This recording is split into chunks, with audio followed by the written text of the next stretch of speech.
There we go, straight into the pedal turn.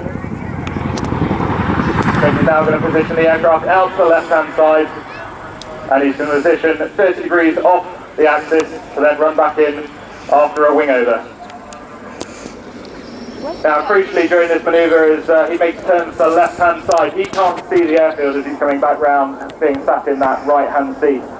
So Flinny is what we call pattering or commentating the angles of bank, the pitch attitudes and everything that Schmitty needs as he's looking out of the aircraft at low level, making sure his eyes stay out of the aircraft the entire time. And as they come around the top of that manoeuvre, Flinny is now switching his attention from the instruments and talking about the angles of bank to looking at the airfield and telling Schmitty whether he needs to tighten that manoeuvre or slacken it off to make sure he runs back in on axis. And at this point, Schmitty will now be visual with the airfield again. Flynn is going to go back to instruments and he's going to make sure that Schmitty does not come below the minimum height he's allowed to for the display. And Flinny's eyes are going to go back onto looking at distance to run to trigger the pull-up into a double nose over, what we call the roller coaster. And they're going to adjust that pull-up today based on wind, a little bit of wind, but not very much today. So broadly speaking, the distances won't have changed too much today for that pull-up.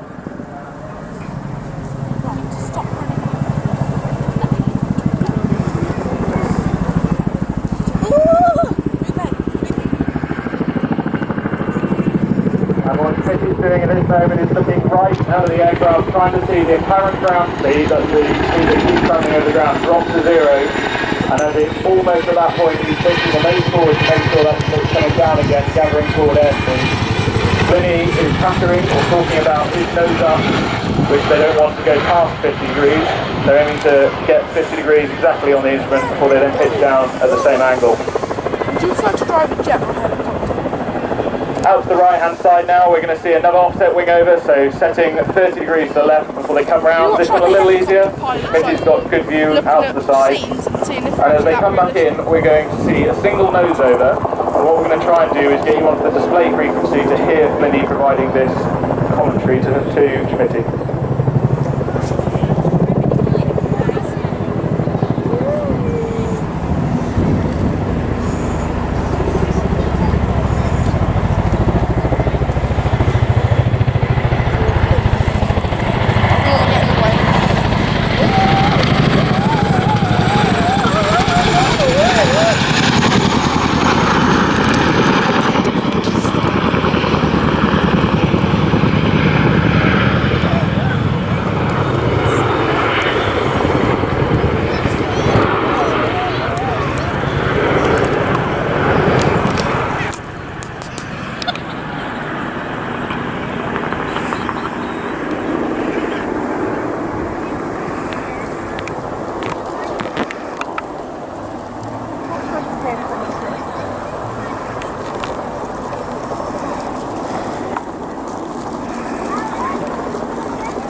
So there's Flinny providing that patter to Schmitty, and you can see him changing the intonation in his voice there to make sure as they get close to the ground, he's being almost more aggressive over the intercom to make sure that it's really being digested by Schmitty, who is staying eyes out of the cockpit the entire time. There's no head-up display in this aircraft to assist Schmitty knowing what height he is. He's making that judgment based on what he sees and what Flynn is saying. Give them a wave now as they come past. This is Wing Waggle to say hello to all of you at Cosford here this afternoon. So the back's going down now, and that's in preparation for crewmen to have their big moment in this display. They're moving around the cabin at different parts of this display, so their movement is very carefully timed to the safest parts of the routine for them to make those moves. You're going to see a 270 turn now going into a quick stop, which is a technique we use to bring the aircraft to a very, very fast stop if we see troops late on the battlefield because they've been under cover or we've been running in at very low level. This quick stop is incredibly difficult to fly, so Schmitty is very well practiced doing so. And there we go, presenting motion to the airplane, bringing the aircraft to a stop.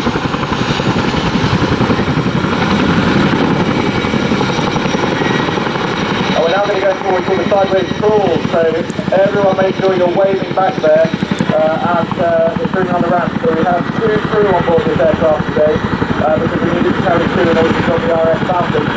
So normally we just have 1 for the display. We've got Sergeant Scotty Morris, joined the RAF in 2009 as a logistics supplier. He was deployed to Afghanistan before becoming aircrew, and he joined all of us on 27 Squadron in 2018. He spent 4 years on the squadron now, and he has already deployed to Mali on board the French operation now there, and to the Middle East.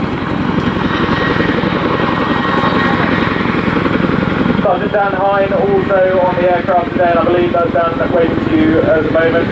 Originally from South Africa, Dan joined the RAF in 2015. He trained as a weapons system operator. He joined us on 27 Squadron in 2018.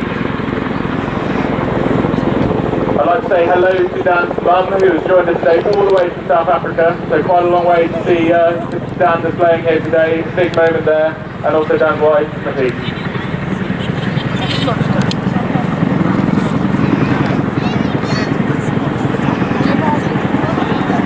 Now as they get to the end of the display line there, Dan's got to very quickly get that ramp up, which you'll see happening. There we go. He's now dashing back into the cabin, stowing those display hands and making sure he's in the correct position for them to start the Gorny corkscrew. This manoeuvre was developed very specifically in Bosnia to allow the aircraft to depart from a landing site at a factory in a valley. And there we go. And you can see them turning 360 degrees as they go. The idea there being that the 3 weapon systems we have on board the aircraft are rotating constantly, so that if the aircraft was engaged anywhere in that valley, then one of those weapons was going to be able to deal with the threat straight away.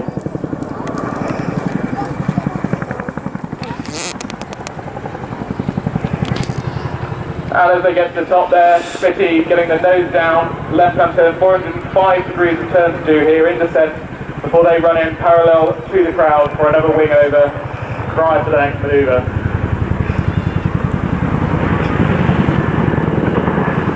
Nose stays down, airspeed builds as he goes.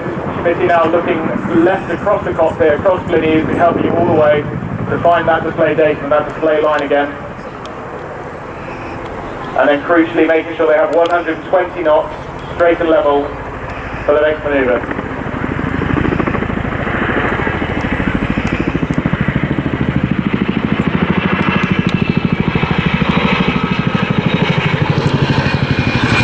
Now one of the things we can't demonstrate here today on this particular display is some of the capability we have. So underslung loads are a key part of this aircraft's capability, and the 3 hooks you may have seen on the underside of the aircraft, one of them will be stowed for the display though, are very crucial in that role. Helping us deploy that around the world are the team from the Joint Helicopter Support Squadron, JHSS, who are here today and have a stand on the display ground also. Very skilled team who help us travel with us throughout the world to help us conduct operations of that nature.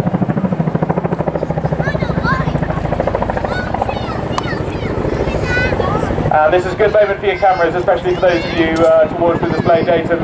So this aircraft now going to come in for a running landing from the right hand side. This is the manoeuvre we use if we have had an issue with the aircraft. So if it's power limited, we want to use as little power as possible to land the aircraft. We won't touch the hover. We'll run the aircraft straight up to the ground like this. And again, this is a key moment where both the crewman and the co-pilot are assisting in getting the aircraft configured for this.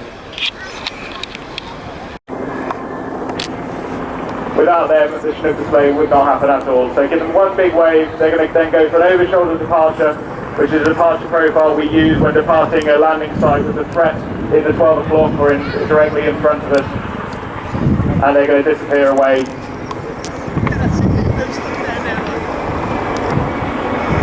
So to all of you, thank you very much for watching the Chinook display this afternoon. I very much hope you enjoyed it. Thank you very much to the show organisers, all of our sponsors, and of course the University of Birmingham Air Squadron, who are working so very hard to make sure all of the aircrew, engineers, everyone is in the right place to give you this performance today. Thank you very much all.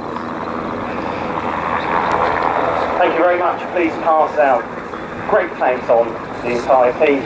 Nothing quite like it, nothing looks like it, nothing sounds like it. Always good. Thank you very much. No problem at all. So if you have just arrived, a very warm welcome to Royal Air Force Cosford, the Airshow 2022. I'm sure you'll enjoy your stay with us. Lots of things coming up. Next display item already airborne. It'll be a few minutes yet, but that's a formation from our very own University of Birmingham Air Squadron, and then we'll follow that up with some gliding. And then as we get past 1 o'clock, we're going to the Catalina, and then a solo display by the tutor. So that's what you can expect for the next hour. Well, just before that fly past by the University of Birmingham Air Squadron, a little bit earlier I caught up with their boss, Squadron Leader Colin Massey. Okay, so we are here, we're established to really attract the next generation of talent into the Royal Air Force, but also obviously give a positive experience of defence to the future leaders of industry going forwards. So students from local universities can come and join us. There's a number of pillars that we will teach them, or will instruct them on, and that's leadership, flying, sports, adventurous training, force development, and a number of other things that hopefully will provide them with a good experience, but also the skills and the background going forwards to allow them to have that skill set going forwards in life. It sounds like a really exciting university society in some respects. I guess though the idea is you want people to join the Air Force at the end of the day. We like some of them to join the Air Force, as many as possible, but that's not necessarily the sole purpose of what we're established to do.